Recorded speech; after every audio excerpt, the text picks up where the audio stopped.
മാലിന്യങ്ങൾ നിറഞ്ഞ ദുർഗന്ധപൂരിതമായി ചാലക്കുടി ജംഗ്ഷൻ മേൽപ്പാല മേഖല. സൗന്ദര്യവത്കരണം പ്രഖ്യാപിച്ച നഗരസഭാ അധികൃതരാകട്ടെ ഇവിടേക്ക് തിരിഞ്ഞു നോക്കുന്നില്ല. സൗത്ത് ജംഗ്ഷനിലെ വ്യാപാരികളും ജോലിക്കാരും വാഹനങ്ങൾ പാർക്ക് ചെയ്യുന്നത് ഇവിടെയാണ്. മനുഷ്യവിസർജ്യങ്ങൾ നിറഞ്ഞ് മൂക്കുപൊത്താതെ ഇതിലെ നടക്കാൻ പോലും കഴിയില്ല. ഭിക്ഷാടനത്തിന്റെ മറവിൽ ഇതര സംസ്ഥാനക്കാർ ഒത്തുകൂടുന്ന കേന്ദ്രം കൂടിയാണിത്. പല മയക്കുമരുന്ന് വിൽപ്പന സംഘങ്ങളെയും പോലീസ് ഇവിടെ നിന്ന് പിടികൂടിയിട്ടുണ്ട്.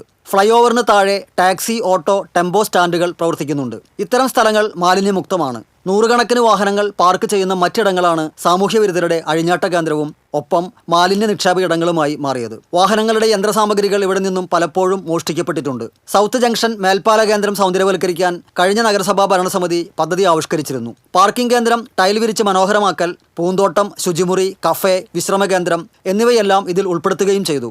MLAയും ഇവിടെ 1 കോടി രൂപയുടെ നവീകരണ പദ്ധതി പ്രഖ്യാപിച്ചിരുന്നു. പക്ഷേ എല്ലാം പ്രഖ്യാപനത്തിൽ മാത്രം ഒതുങ്ങി. എത്രയും വേഗം ഇവിടം ശുചീകരിക്കാൻ നടപടി വേണമെന്ന് നഗരസഭാ കൗൺസിലർ VJ ജോജി ആവശ്യപ്പെട്ടു. ഇതൊരു വർഷങ്ങളായിട്ട് ചാലക്കുടി നഗരസഭ പറഞ്ഞുകൊണ്ടിരിക്കുന്ന കാര്യമാണ്.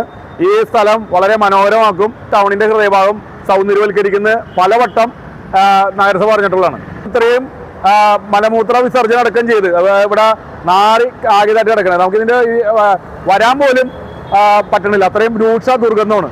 അപ്പൊ അടിയന്തരമായിട്ട് നഗരസഭ, MLA, MP ഇവിടെ ഇടപെട്ട് നമുക്കിവിടെ പൊതു ടോയ്ലറ്റ്, അതോടൊപ്പം തന്നെ ഓപ്പൺ ജിമ്മ്, മനോഹരമായിട്ടുള്ള ഗാർഡനുകളൊക്കെ സെറ്റ് ചെയ്ത് ഈ നഗര സൗന്ദര്യവൽക്കരണത്തിന്റെ ഭാഗമായിട്ട് മനോഹരമാക്കി തീർക്കണം എന്നുള്ളതാണ് ഈ അവസരത്തിൽ പറയാനുള്ളത്. TCV ചാലക്കുടി.